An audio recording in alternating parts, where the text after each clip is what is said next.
I was talking about Mary Lewis going to Paris. I was talking about Mary Lewis going to Paris in between seasons and not to sit among all the people who wanted to see each other there. And she would buy the designs after they had been selected by an international private clientele and fitted and adjusted and changed, which is like a proofread book. And often the designs made for the collections were joked about by the people making them and the house. They used to have export rooms where they would put stuff in that they thought funny and would get them a page in a magazine.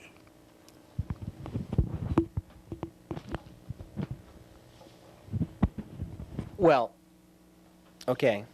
I thought we're going to take a little time now to talk about the storyboards that we made once for Nova. Nova being an English magazine published in England, and about 5 years ago they came to Charles and wanted to write a major story, I think some 10 or 12 pages. And so Charles, in his own fastidious fashion, applying his own eye to detail, whatever medium it is, set about making storyboards, which in some part told some of the story of the things he's done. So, where do you want to start, Charles? Here's a storyboard right here. We could start with some of the people on. Let's start with myself when I rode horseback a lot. But that is all right. News in the sense that nobody would expect I would do that.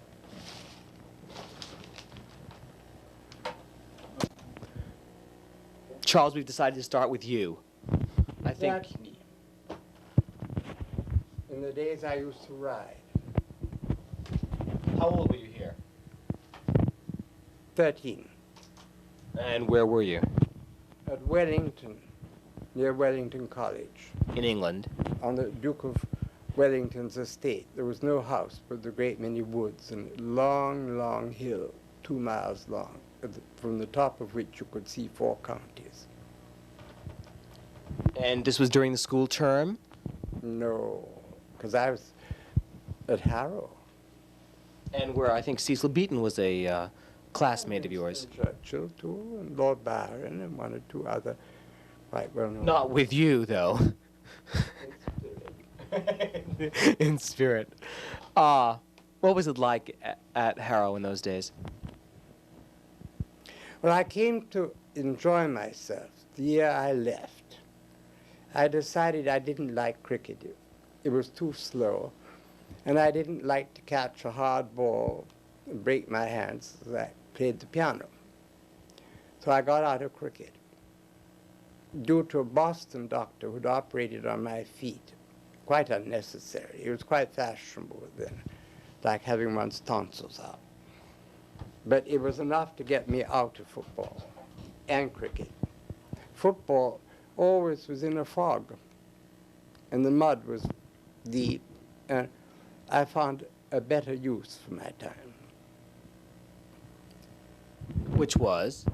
Mainly writing. A year after I left Harrow, I published a book of verse.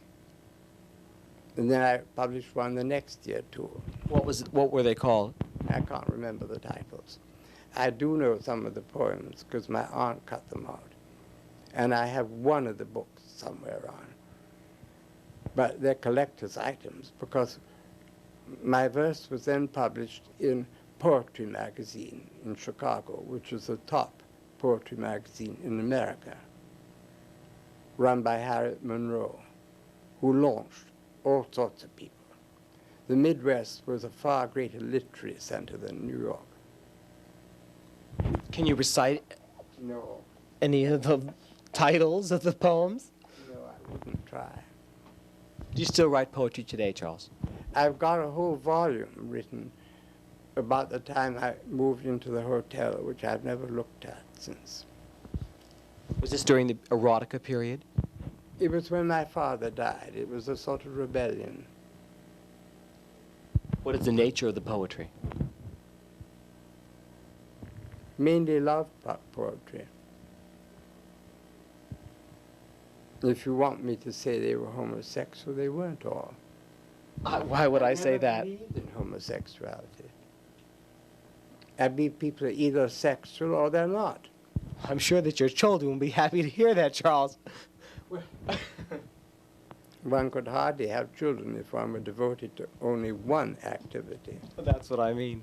In fact, are your children coming this summer? Because I know that they've made a habit of appearing regularly during the summers on occasion, both your son and your daughter. No, he's got a scholarship to State Kansas.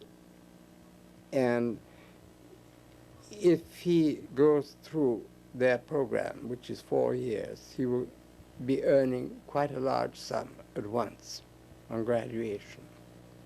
And your daughter? She's at home. She's been engaged in the rock music area, but I think she's given that up a little. It sounds absolutely normal. So, and were things absolutely normal back then when you were 13? I mean, how were things shaping up? Had you thought about designing or? My military father to be completely degenerate. And one of his concepts of degeneracy was my liking Picasso and reading Thomas Mann. Yet when he died at 92, the volume of Thomas Mann's Death in Venice, the first publication in this country, was found in his library. He kept it. I've never really made it out. Well, it's a nice story. Yeah, the trustees got hold of it, and I pointed out to them that it really could hardly have belonged to my father, since it had my name in the front. You'd given it to him then? No, I certainly didn't. But I lent it to somebody, as I often do, and I can't remember whom. Well, this next picture, you seem a little bit older here. Yes, about 15. I was a cadet at that time. The ROTC. What was it? Was everybody in the ROTC back in those days? Was that the honorable, the gallant, the right thing to do? No longer use the foot problem. It was considered that I could walk and march. And I didn't look forward to it at all. But it was on Salisbury Plain, where we shared the camp with other schools, Winchester, Marlborough. And I found that I was very handy, and that people were very generous to me. I never once remember carrying my rifle. It was always somebody who would do it for me, because I could do something for them. Was it very fashionable then to be in the ROTC? That was the accepted thing. When I went to college, you just didn't. Nobody went into the ROTC unless they were, you know, a little funny. But no, everybody did. Nobody really wanted to. But I came home to Edgerton Gardens and insisted on sleeping on the roof in a tent. I'd grown so used to sleeping outdoors. well, what were the English schools like? You know, we hear a lot of stuff about the English schools where all the boys get together, and does the whole English myth, was that happening back then? Well, the word fag in England doesn't mean the same thing. It means somebody who is a junior at school and who is made a servant to somebody who is a senior. And the senior can shout boy in a loud tone. And everybody has to come up to his room who's a junior. And the last one has to do whatever chore. But he has also his private fag, who lights his fire, blacks his boots and everything. And in course of time, he grows older and has a fag. And that system has gone on forever. But it's a matter of learning submission and how to give orders. It has no sexual connotation at all.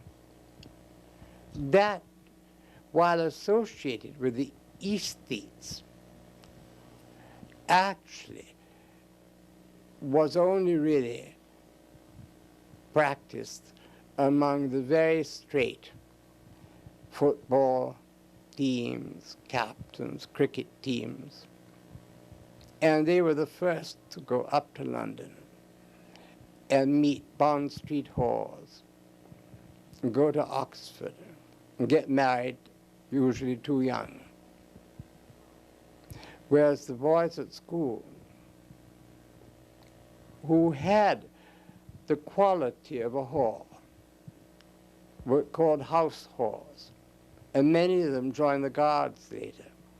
There's a tremendous ambivalence, and there's no sense that if you belong to one category in England and do anything offbeat, that you're going to go on doing it all the rest of your life.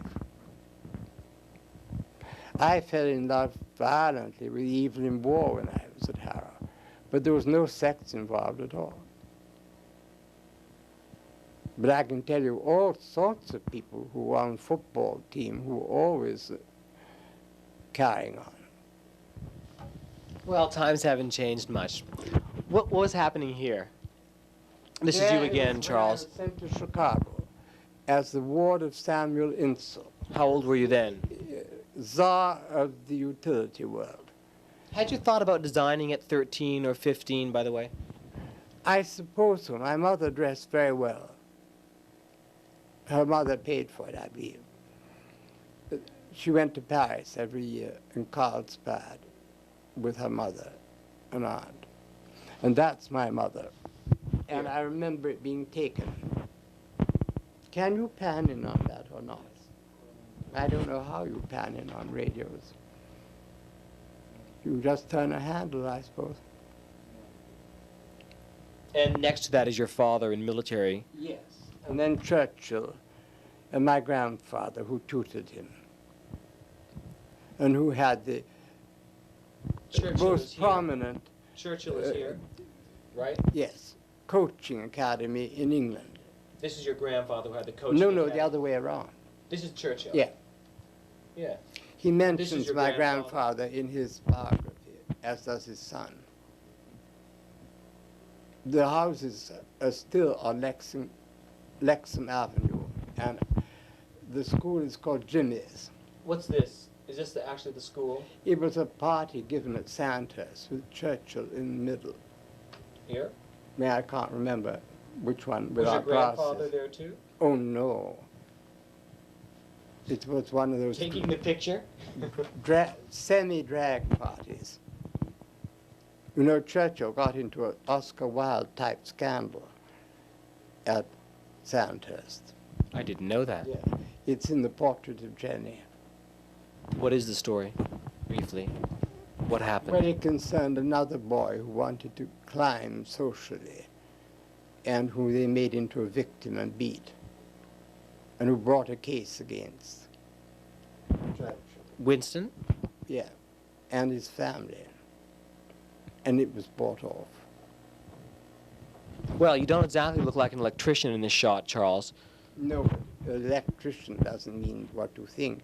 I was in charge of filing, seeing the copies of letters were taken in great big books with damp blotters in between. People used to be always offering me tips to tell me where Mr. Insull was going. He was so important. And when I ran away, I did go work on the Herald Examiner. How old were you then? It's 1924. I was 18. I ran away at 20. Mr. Insull tried to find me and couldn't until I turned up at the Illinois Theater when his wife went back to the stage after some 40 years or 30 years as Lady Teazle. Is that in School for Scandal, I think. And what were you doing there? Covering a rehearsal for the Herald Examiner. And then I was told that I would be put out of the country, so I disappeared discreetly so that I didn't get put out of the country till my father left the War Office and joined Mr. Insull, who was put in charge of the railroad complex which brought coal to the dynamos. And you were still in Chicago then? Yes. And of course Mr. that's... Insull ceased to be my guardian. And then of course that's when Helen Hayes came through and you made your first dress? Within a year. Tell me, how did that happen? How did you happen to get to make a dress for Helen Hayes? Or called Peggy Hambleton, was an amateur actress. And you were making hats at the time? And she brought her to me. And you were making hats Yes. at the time? But almost all that era has gone. Very few people are left who remember the late 20s. How did you gotten from utilities to making hats? I guess I skipped over that. Well, it's curious. In London, the grandson of the Duke of Cambridge, George Fitzgeorge, had taken up hats with a Russian partner, which was quite fashionable in London at the time, to start flower shops or hat shops or anything all over the place. The new rich, new poor, I should say. And I knew his mother at Aix-les-Bains, and she arranged for us to meet. And his sister was head of a department at Chanel, and another sister lived in Florence. And they had a great many possessions, but no money. And George Fitzgeorge was very much in demand at parties. And he taught me how he made hats. So when I was in Chicago, I did the same thing. But I had one period in which, in between the utility business and hats, I did freehand silk panels, such as I have heard that various persons have invented lately. But I lived on that for, let us say, 6 months. Can you describe them? Well, it took a whole wall. And I was given the laundry in a basement of one of those rock-hewn houses that belonged to the Palmer estate by some friends. And I used the batik process of wax, but didn't crackle anything. I just dipped and dipped and dipped, washed out the wax and used another dye.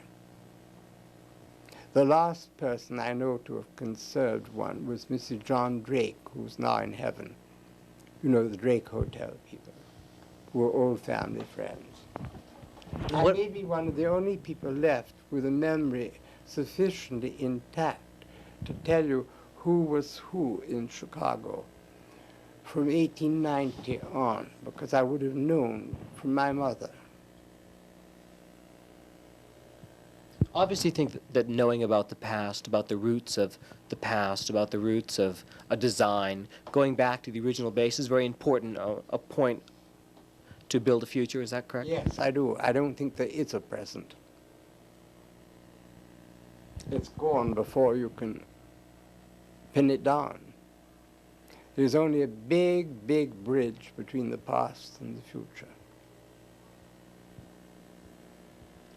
Well, so Helen Hayes walked in the shop, and you made her what kind of a dress? Brought into the shop. She was brought Nobody in. walked into my shop. The building is there still. There was a fire in the building, and everything was drenched. And I claimed insurance for it. And then I had everything cleaned, and it was all fresh again. Then I moved to the building, which is also still there, the one with the blue and white rooms, next to Edith McCormick's house, looking over her garden. And as I told you, it was her son who finally gave me a stake to come to New York. And how was Helen Hayes? Tell us about it. I mean, she was a big star in the 20s? No, in fact, she was in mid-career. Yes, to somebody my age, she seemed to be. And how did you get along? Or Very well. She had wonderful manners. But I had many people who passed through Chicago who were well known throughout the country, like Mae Marsh. Did you hear of her? yes. She was in The Birth of a Nation, and I she know married that. well. And she also was known in Chicago society. The movie world was very sharply divided into people who were received and people who were not in society. Was Helen Hayes received in society? yes. But then people, where Colleen Moore later was, she went to live there and went into the real estate business, is still there. Do you keep Remember up? her? Not well. She was I a remember great comedian. Helen Hayes. I remember and get along, But get you know, around my with, see her about. godmother in Chicago, who was not a godmother during my life, because she was divorced in '86, was the famous actress Mrs. Leslie Carter, who was one of America's great road stars. And she went on playing Zaza, which Mr. Velasco gave her. And she threw herself into his arms and said, I want to be an actress. And she never really had any talent at all, but she was sensational looking, with flaming hair, wearing light lavender powder, you All know. over her face. Yes. Yeah. And Zaza was an opera as well as a play. But the divorce case in '86 was a very scandalous one. In fact, it's more scandalous than any that I know about. A dog was introduced as correspondent. But I knew Mr. Carter's sister. The Miss dog Helen was the correspondent, Charles? one of them. And I don't know whether others were all dogs or not, but I don't feel so. But I have many pictures of Mrs. Carter, and she looks to be the most respectable housewife possible. And so indeed does Ellen Terry, the great English Ellen Terry. Were these some of the dresses that you would design? That was a very successful, famous dress of mine, originally made long and sold in America at best. But in London it was sold to many people, including probably my best client of all, who was a wonderfully mannered Irish lady called Lady Lucia Warner, whose husband owned great vast parts of London, and whose family had established a national debt by lottery in the 18th century. So I see that you first made the dress long. I noticed this is a clipping from the New York Times, Sunday, March 18th, 1934. That's when it was a long gown. But it was made really in '31 in England. But it was made also for people like Gertrude Lawrence and one of the Bragiotti sisters. I don't think that's... What was Gertrude Lawrence like to dress? The Klaus from She- Chicago. Wonderful. Absolutely no... Did you dress her in private life? No, only private clothes. I never dressed people for professional wardrobes, except in one or two cases. Well, for instance, in reviews. Yeah, but only for private. I made one costume for her to wear on the stage, which took apart into 5, with which she dressed 5 otherwise naked girls, half naked. I know we've heard that story. It's one of the most incredible stories, and the story about Dorothy Q. Gallen writing the bill for, you billed her for 5 dresses, and Gypsy thought she should only pay for... And she paid for 5. Gypsy was the most correct person I ever knew. Then you was made in 1944 short. Yes, for the opening of Elizabeth Arden's salon,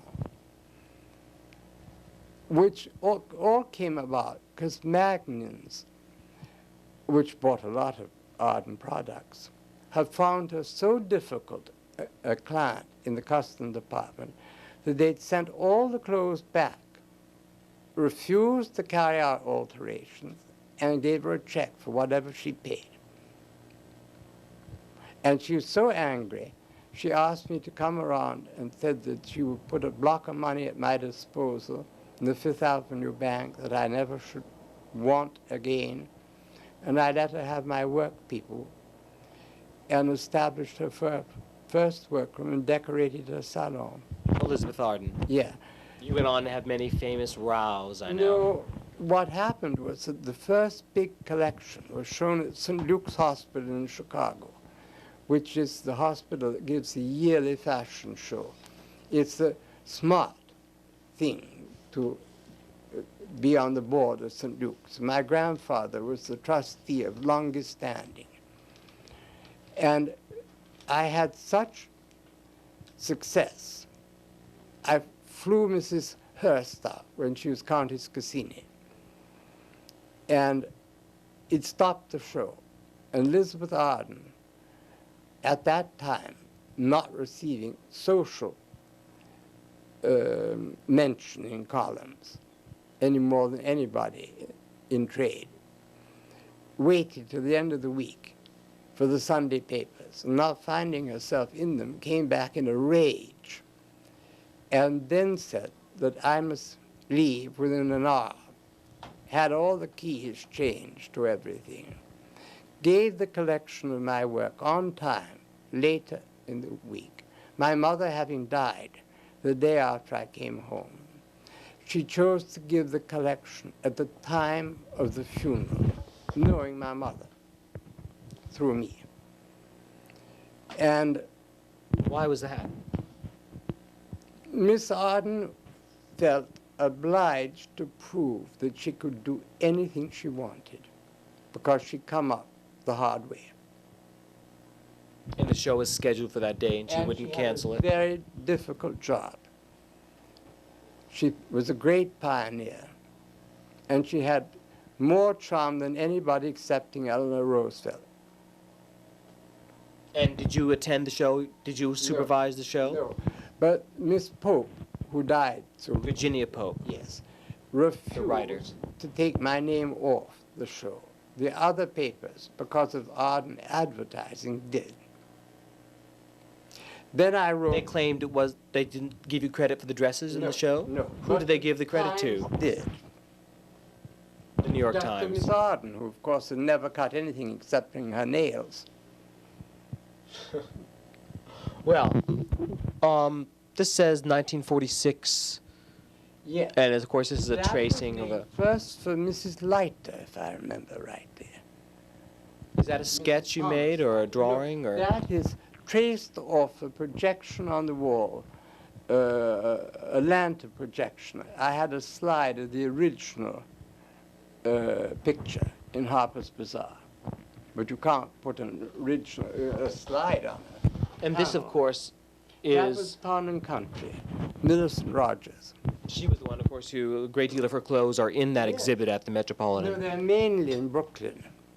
Your clothes of Yeah. that you did for her, yes. And the Brooklyn situation still has to be ironed out, because when the curator left, a window dresser took over, who built his career on me and then went to the FIT.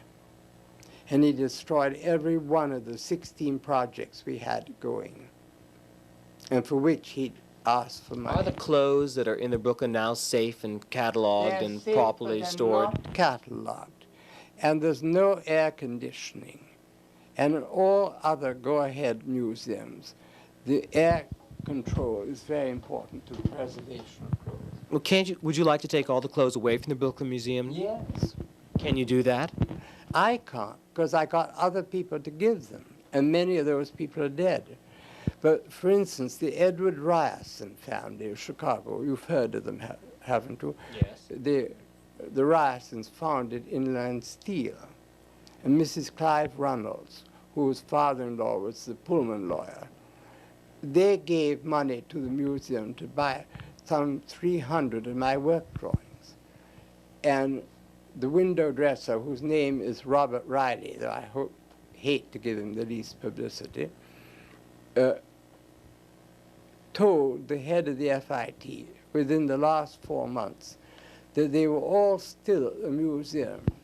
And the curator there now says that they're not there. The 300 drawings are missing? Yes, they've been missing. What do you think has happened to them?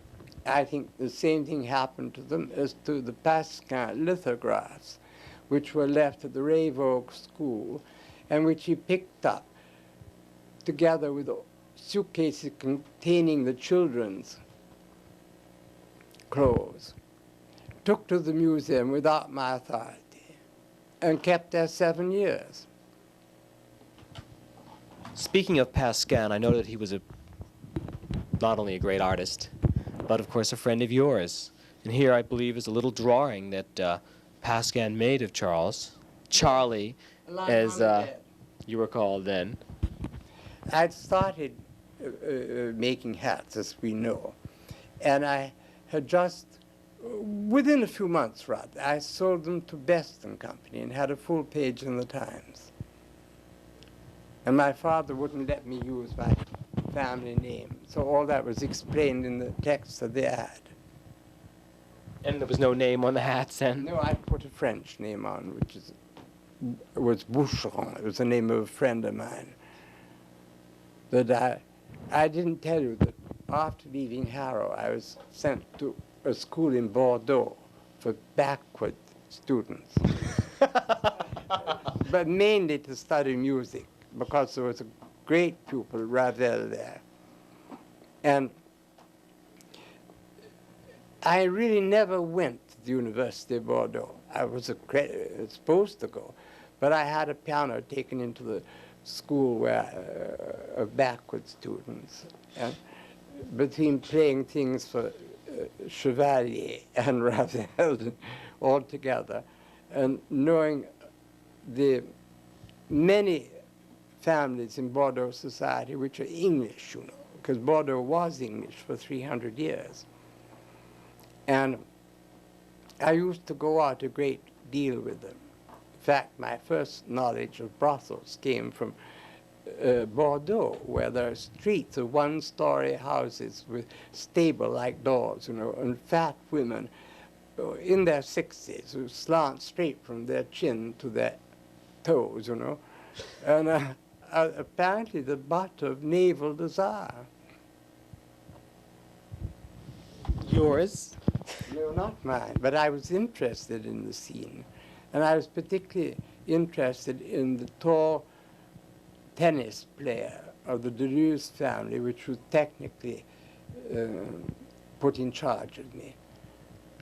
And he was like Robert de Saint-Loup in Proust. He was more beautiful than the day. And he won every match and was always in white silk shirts when nobody else was. The tennis club was called the Le Primrose. And later, he died in Paris of morphine in a brothel. It seems that Bordeaux engendered a tremendous lot of depravity underneath a very respectable surface. And you... And you know the great writer Mauriac, François Mauriac, Yes. has made this quite his subject. The Nest of Vipers is a very fine novel about Bordeaux. All the boys in the pension had mistresses, and the families usually paid for them when they were 15 and 16. And we do want to finish the story about the Pascan Charles. Can you tell us anything about it, when it was done, or we'll have to, I guess we'll have to go on to the Pascan another time. This is Couri Hay thanking you for joining Anton Perich and I for the latest chapter in the Charles James story. Charles, thank you for